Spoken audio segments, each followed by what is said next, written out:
ನಮಸ್ತೆ ಫ್ರೆಂಡ್ಸ್, ನಾನು ಆಶಾ ಗೌರಿ. ಅಕ್ಷಯ ಪಾತ್ರ ಅಡುಗೆ ಮನೆಗೆ ನಿಮ್ಮನ್ನು ಪ್ರೀತಿಯಿಂದ ಸ್ವಾಗತ ಮಾಡ್ತಾ ಇದ್ದೇನೆ. ಇವತ್ತು ನಾನು ಸರಳವಾದ ಬೇಸಿಕ್ ದಾಲ್ ವೆರೈಟಿ ಅಥವಾ ತೊವ್ವೆಗಳ ವಿಧಾನಗಳನ್ನು ತೋರಿಸ್ತೇನೆ. 3 ವಿಧಾನ ತೋರಿಸಿದ್ದೇನೆ. ಇದು ತುಂಬ ರುಚಿಯಾಗಿರ್ತದೆ. ಅನ್ನ, ಜೀರಾ ರೈಸು, ಚಪಾತಿ, ಫುಲ್ಕ ಎಲ್ಲದಕ್ಕೂ ಆಗುವಂಥದ್ದು. ಅನ್ನಕ್ಕೆ ಮಾಡೋದಾದರೆ ಅದೇ ದಾಲನ್ನು ಯಾವ ರೀತಿ ಮಾಡ್ಕೊಳ್ಬೇಕು, ಅದೇ ದಾಲಲ್ಲಿ ಸ್ವಲ್ಪ ಬದಲಾವಣೆ ಮಾಡಿಕೊಂಡು ಚಪಾತಿ ಫುಲ್ಕಾಗಳಿಗೆ ಹೇಗೆ ಮಾಡ್ಕೊಳ್ಬೋದು, ಇದೆಲ್ಲ ಮಾಹಿತಿಗಳನ್ನು ವಿಡಿಯೋದಲ್ಲಿ ತೋರಿಸಿದ್ದೇನೆ.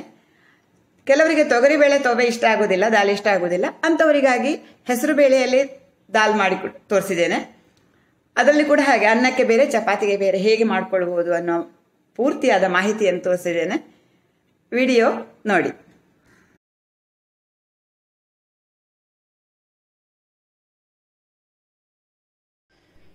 ತೊಗರಿ ಬೇಳೆಯನ್ನು ಚೆನ್ನಾಗಿ ತೊಳೆದು ಕುಕ್ಕರಲ್ಲಿ ಬೇಯಿಸ್ಕೊಳ್ಬೇಕು.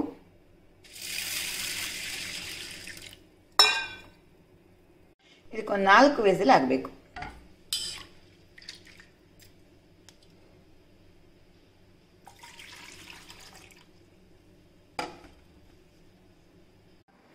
ನಾನೀಗ ಬಹಳ ಸಿಂಪಲ್ ಆದಂಥ ತೊವೆ ಮಾಡಿ ತೋರಿಸ್ತಾ ಇದ್ದೇನೆ. ಅದಕ್ಕೆ ತೊಗರಿ ಬೇಳೆಯನ್ನು ಬೇಯಿಸ್ಕೊಂಡಿದ್ದೇನೆ. 4 ವಿಸಿಲ್ ಮಾಡಿ ಬೇಯಿಸ್ಕೊಂಡಂಥ ತೊಗರಿಬೇಳೆ 1 ಕಪ್ಪು. ಆಮೇಲೆ ಕೊಬ್ಬರಿ ಎಣ್ಣೆ, ಇದು ಗುಂಡು ಮೆಣಸು, ಖಾರದ ಮೆಣಸು, ಕರಿಬೇವು, ಕೊತ್ತಂಬರಿ ಸೊಪ್ಪು, ಉಪ್ಪು, ಹಿಂಗು, ಆಮೇಲೆ ಸಾಸಿವೆ. ಇಷ್ಟೇ ಸಾಮಗ್ರಿಗಳು ಸಾಕು. ಒಂದು ಬಾಣಲೆ ಬಿಸಿ ಮಾಡ್ಕೊಂಡಿದ್ದೇನೆ. ಇದಕ್ಕೆ ಒಗ್ಗರಣೆಗೆ ಕೊಬ್ಬರಿ ಎಣ್ಣೆ ಹಾಕ್ತಾ ಇದ್ದೇನೆ. 2 ಸ್ಪೂನ್ ಎಣ್ಣೆ, ಆಮೇಲೆ ಸಾಸಿವೆ,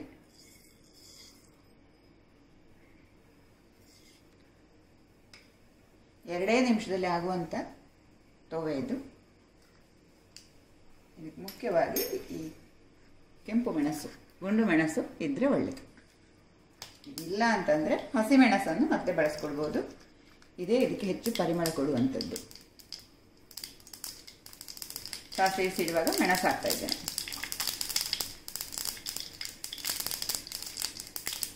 ಖಾರದ ಮೆಣಸು ಇದು 2 ರಿಂದ 3. ಆಮೇಲೆ ಹಿಂಗೆ ಹಾಕ್ಕೊಳ್ತಾ ಇದ್ದೇನೆ. ಪುಡಿ ಹಿಂಗೆ ಬಳಸ್ತಾ ಇದ್ದೇನೆ. ಅಂಟು ಹಿಂಗಾದರೆ ಅದನ್ನು ನೀರಲ್ಲಿ ಬೆರೆಸಿ ಹಾಕ್ಕೊಳ್ಬೋದು. ಆಮೇಲೆ ಬೇಯಿಸಿದಂಥ ಬೇಳೆ,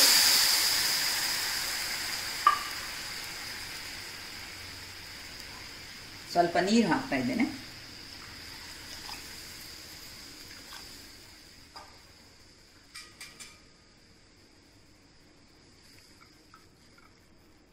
ಮಕ್ಕಳು ಮಾಡ್ಬೋದಾದಂಥ ತುಂಬ ಸರಳವಾದ ವಿಧಾನ. ಈಗ ಕರಿಬೇವು ಹಾಕ್ತಾ ಇದ್ದೇನೆ. ರುಚಿಗೆ ತಕ್ಕಷ್ಟು ಉಪ್ಪು,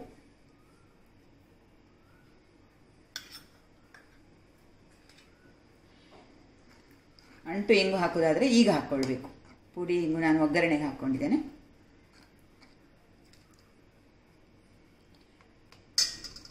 ಎರಡು ಜನರಿಗೆ ಬಡಿಸಬಹುದಾದಂಥ ತೊವೆ ಇದು. 2 ಕುದಿ ಬರಬೇಕು. ಇದರಲ್ಲಿ ಸ್ವಲ್ಪ ಬದಲಾವಣೆ ನಿಮಗೆ ಮಾಡ್ಕೊಳ್ಬೇಕು ಅಂದರೆ ಮಾಡ್ಕೊಳ್ಬೋದು. ಹಸಿಮೆಣಸು ಹಾಕ್ಬೋದು, ಶುಂಠಿ ಹಾಕ್ಬೋದು, ಆಮೇಲೆ ಮೆಣಸು, ಗಾಂಧಾರಿ ಮೆಣಸು ಅಥವಾ ಜೀರಿಗೆ ಮೆಣಸು ಹಾಕ್ಕೊಳ್ಬೋದು, ಬೆಳ್ಳುಳ್ಳಿ ಹಾಕ್ಕೊಳ್ಬೋದು. ನೀವು ಯಾವ ಬದಲಾವಣೆಯನ್ನು ಕೂಡ ಮಾಡ್ಕೊಳ್ಬೋದು. Basic recipe. ತೊವೆ ಕುದಿಲಿಕ್ಕೆ ಶುರುವಾಯಿತು. ಕೊತ್ತಂಬರಿ ಸೊಪ್ಪು ಹಾಕ್ತಾ ಇದ್ದೇನೆ. ಇದು ಕೂಡ ಆಪ್ಷನಲ್. ಕೊತ್ತಂಬರಿ ಸೊಪ್ಪು ಸ್ವಲ್ಪ ಸಾಕು, ಹಾಕದೇ ಇದ್ದರೂ ತೊಂದರೆ ಇಲ್ಲ. ಕರಿಬೇವಂತೂ ಕಂಪಲ್ಸರಿ ಬೇಕು. ಕರಿಬೇವು ಮತ್ತು ಈ ಮೆಣಸು, ಇಂಗು ಬೇಕೇ ಬೇಕು. ಕೊಬ್ಬರಿ ಎಣ್ಣೆ, ತೊವೆ ರೆಡಿ.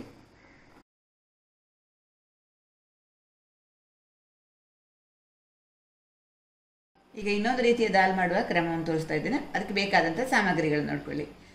ಬೇಯಿಸಿದಂಥ ತೊಗರಿಬೇಳೆ 1 ದೊಡ್ಡ ಕಪ್ಪು, ಸನ್ಫ್ಲವರ್ ಆಯಿಲ್, ಜೀರಿಗೆ, ಅಚ್ಚ ಖಾರದ ಪುಡಿ, ಅರಸಿನ ಪುಡಿ, ಉಪ್ಪು, ಸ್ವಲ್ಪ ತುಪ್ಪ, ಹೆಚ್ಚಿದ ಶುಂಠಿ ಒಂದು ಸ್ವಲ್ಪ, ಹಸಿಮೆಣಸು, ಹೆಚ್ಚಿದ ಬೆಳ್ಳುಳ್ಳಿ 3-4 ಎಸಳು, ಕೊತ್ತಂಬರಿ ಸೊಪ್ಪು, ಟೊಮೆಟೊ ಹೆಚ್ಚಿದ್ದು 1, ಹೆಚ್ಚಿದ ಈರುಳ್ಳಿ. ಈ ದಾಲ್ ಅನ್ನಕ್ಕೆ ಉಪಯೋಗ ಮಾಡೋದಾದರೆ ಇಷ್ಟು ಸಾಮಗ್ರಿಗಳು ಸಾಕು. ಚಪಾತಿ ರೋಟಿಗೆ ಅಥವಾ ಪುಲ್ಕಕ್ಕೆ ಮಾಡೋದಾದರೆ ಸ್ವಲ್ಪ ಗರಂ ಮಸಾಲೆ ಪುಡಿಯನ್ನು ಕೂಡ ಸೇರಿಸ್ಕೊಳ್ಬೋದು. ಈಗ ಒಂದು ಬಾಣಲೆ ಬಿಸಿ ಮಾಡಲಿಕ್ಕೆ ಇಟ್ಟಿದ್ದೇನೆ, ಅದಕ್ಕೆ ಎಣ್ಣೆ ಹಾಕ್ತಾ ಇದ್ದೇನೆ.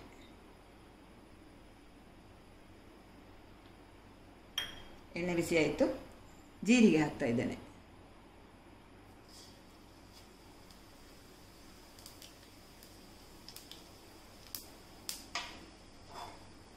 ಒಂದೊಂದೇ ಸಾಮಗ್ರಿಗಳನ್ನು ಹಾಕೋಣ.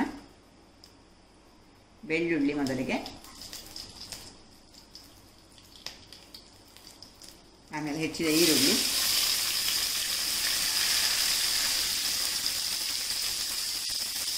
ಒಂದು ನಿಮಿಷ ಆಗಲಿ.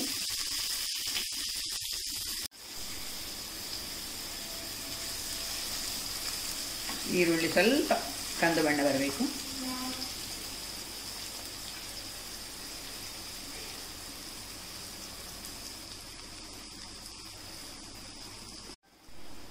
ಈಗ ಟೊಮೆಟೊ ಹಾಕ್ತಾ ಇದ್ದೇನೆ, ಸಣ್ಣಗೆ ಹೆಚ್ಚಿದ ಟೊಮೆಟೊ. ಆಮೇಲೆ ಹಸಿಮೆಣಸು, ಒಂದು ಹಸಿಮೆಣಸು ಹಾಕಿದ್ದೇನೆ.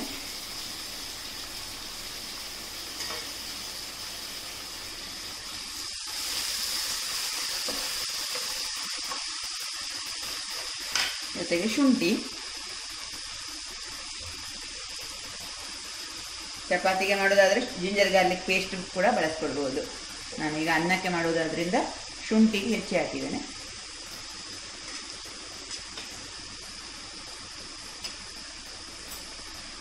ಸ್ವಲ್ಪ ಉಪ್ಪು, ರುಚಿಗೆ ತಕ್ಕಷ್ಟು ಉಪ್ಪು ಸ್ವಲ್ಪ ಹಾಕ್ತಾ ಇದ್ದೇನೆ ಈಗ. ಆಮೇಲೆ ಅಚ್ಚ ಖಾರದ ಪುಡಿ, ರೆಡ್ ಚಿಲ್ಲಿ ಪೌಡರ್. ಹಸಿಮೆಣಸು ಹಾಕಿದ್ದೇನೆ, ಹಾಗಾಗಿ ನೋಡಿಕೊಂಡು ಹಾಕಬೇಕು. ಅರಸಿನ ಪುಡಿ ಅಥವಾ ಹಳದಿ ಪುಡಿ,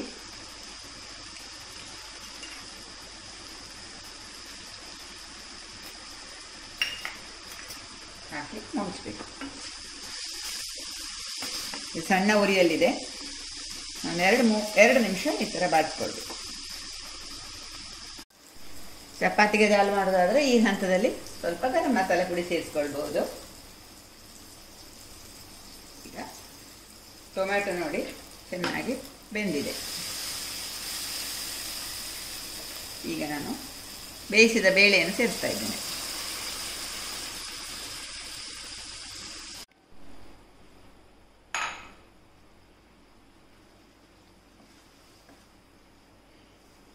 ಉಪ್ಪು ಬೇಕಾದರೆ ಸೇರಿಸ್ಕೊಳ್ಬೋದು. ಈಗ ಒಂದು ಸ್ವಲ್ಪ ಸೇರಿಸ್ತಾ ಇದ್ದೇನೆ ಉಪ್ಪು. ಒಂದು ಸ್ವಲ್ಪ ತೆಳ್ಳಗೆ ಮಾಡ್ಕೊಳ್ಳಿಕ್ಕೆ ನೀರು ಹಾಕ್ತಾ ಇದ್ದೇನೆ.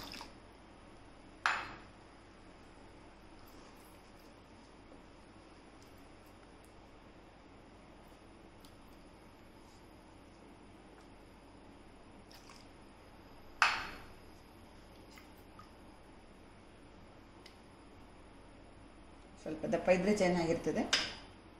ಇದು ಕುದಿಬೇಕೀಗ.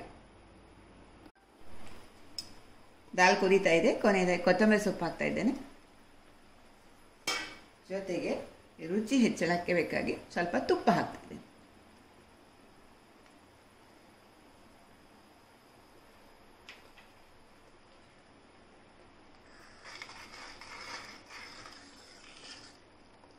ಘಮ ಘಮ ದಾಲ್ ರೆಡಿ.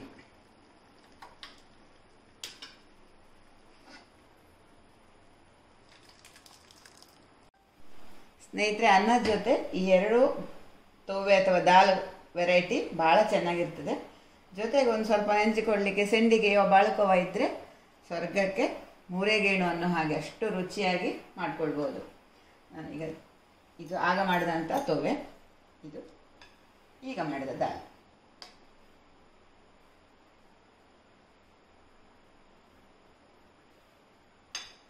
ಬಿಸಿ ಬಿಸಿ ಅನ್ನ ತುಪ್ಪದ ಜೊತೆ ಸೂಪರಾಗಿ ಊಟ ಮಾಡ್ಕೊಳ್ಬೋದು.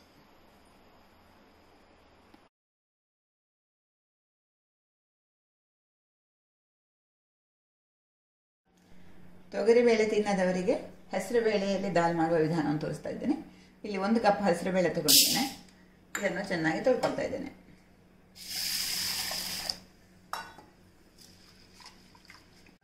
ಹೆಸರುಬೇಳೆಯನ್ನು ಚೆನ್ನಾಗಿ ತೊಳೆದು ಕುಕ್ಕರಲ್ಲಿ ಬೇಯಿಸ್ಕೊಳ್ತಾ ಇದ್ದೇನೆ. ಇದಕ್ಕೊಂದು ಸ್ವಲ್ಪ ಅರಸಿನ ಪುಡಿ ಹಾಕ್ತಾ ಇದ್ದೇನೆ, ಹಳದಿ ಪುಡಿ. ನೀರು ಸಾಕಷ್ಟು ಹಾಕಿ ಬೇಯಿಸ್ಕೊಳ್ಬೇಕು.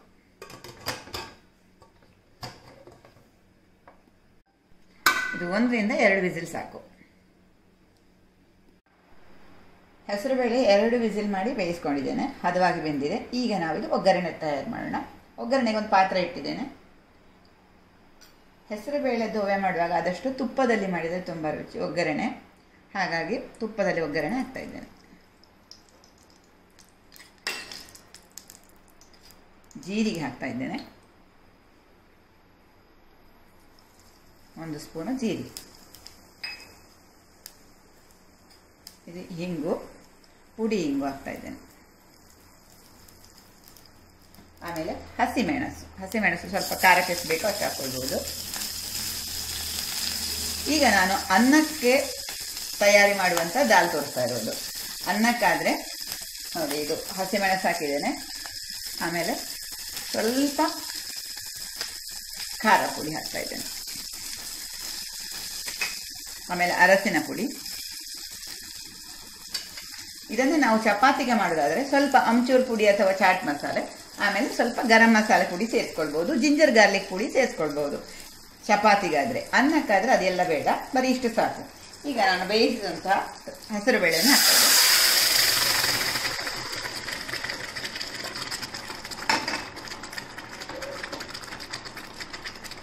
ಜೊತೆಗೆ ಉಪ್ಪು, ರುಚಿಗೆ ತಕ್ಕಷ್ಟು ಉಪ್ಪು, ಉರಿ ಸಣ್ಣದು ಮಾಡ್ಕೊಳ್ತೇನೆ.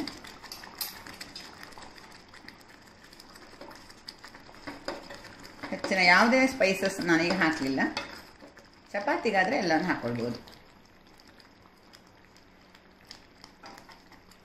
ನಾನು ಸ್ವಲ್ಪ ನೀರು ಸೇರಿಸ್ತಾ ಇದ್ದೇನೆ. ಹೆಸರು ಬೇಳೆ ದಾಲ್ ಮಾಡಿದಾಗ ಅದು ತಣ್ಣಗಾದ ಹಾಗೆ ದಪ್ಪ ಆಗ್ತದೆ, ಹಾಗಾಗಿ ಸ್ವಲ್ಪ ತೆಳ್ಳಗೆ ಮಾಡ್ಕೊಳ್ತೇನೆ.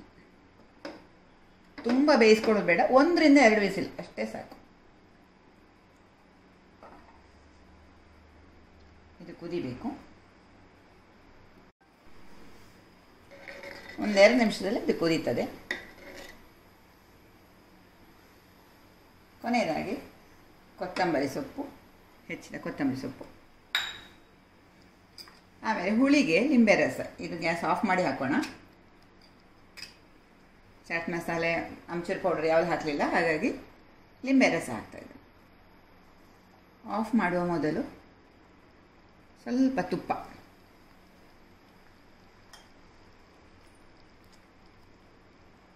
ಈ ತೋವೆಗೆ ತುಪ್ಪ ತುಂಬ ಪರಿಮಳ, ಹಾಗಾಗಿ ನಾನು ತುಪ್ಪವನ್ನು ಹಾಕಿದ್ದೇನೆ. ಗ್ಯಾಸ್ ಆಫ್ ಮಾಡ್ಕೊಳ್ತೇನೆ. ಆಮೇಲೆ ಸ್ವಲ್ಪ ಲಿಂಬೆ ರಸ, ಜಾಸ್ತಿ ಬೇಡ, ಹುಳಿ ಎಷ್ಟು ಬೇಕೋ ಅಷ್ಟು ಹಾಕ್ಕೊಳ್ತೇನೆ.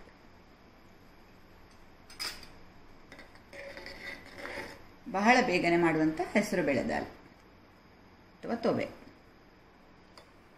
ರೆಡಿ. ಸ್ನೇಹಿತರೆ, ನಾನೀಗ ಮಾಡಿದಂಥ ದಾಲ್ ಅಥವಾ ತೋವೆ ನಿಮಗೆ ಇಷ್ಟ ಆಯಿತು ಅಂತ ಹೇಳ್ಕೊಳ್ತೇನೆ. ಇಷ್ಟ ಆದರೆ ಒಂದು ಲೈಕ್ ಒತ್ತಿ ಈ ವಿಡಿಯೋವನ್ನು ನಿಮ್ಮ ಮಿತ್ರರಿಗೆ ಹಂಚಿಕೊಳ್ಳಿ. ಹೊಸಬರು ನನ್ನ ವಿಡಿಯೋ ನೋಡ್ತಾ ಇರುವವರಾದರೆ ನಮ್ಮ ಅಕ್ಷಯ ಪಾತ್ರ ಅಡುಗೆ ಮನೆ ಚಾನಲನ್ನು ಸಬ್ಸ್ಕ್ರೈಬ್ ಮಾಡ್ಕೊಳ್ಳಿ. ಸಬ್ಸ್ಕ್ರೈಬ್ ಮಾಡುವುದರೊಂದಿಗೆ ಬದಿಯಲ್ಲಿರುವ ಗಂಟೆ ಚಿತ್ರ ಅಥವಾ ಬೆಲ್ ಐಕಾನ್ ಒತ್ತಿದಾಗ ನಾನು ಮಾಡಿದಂಥ ಹೊಸ ಅಡುಗೆಯನ್ನು ಆ ತಕ್ಷಣ ನೋಡ್ಕೊಳ್ಬೋದು. ಹಾಗಾಗಿ ಸಬ್ಸ್ಕ್ರೈಬ್ ಮಾಡುವುದರೊಂದಿಗೆ ಬೆಲ್ ಐಕಾನ್ ಒತ್ತಿಕೊಳ್ಳೋದನ್ನು ಮರಿಬೇಡಿ. Thank you.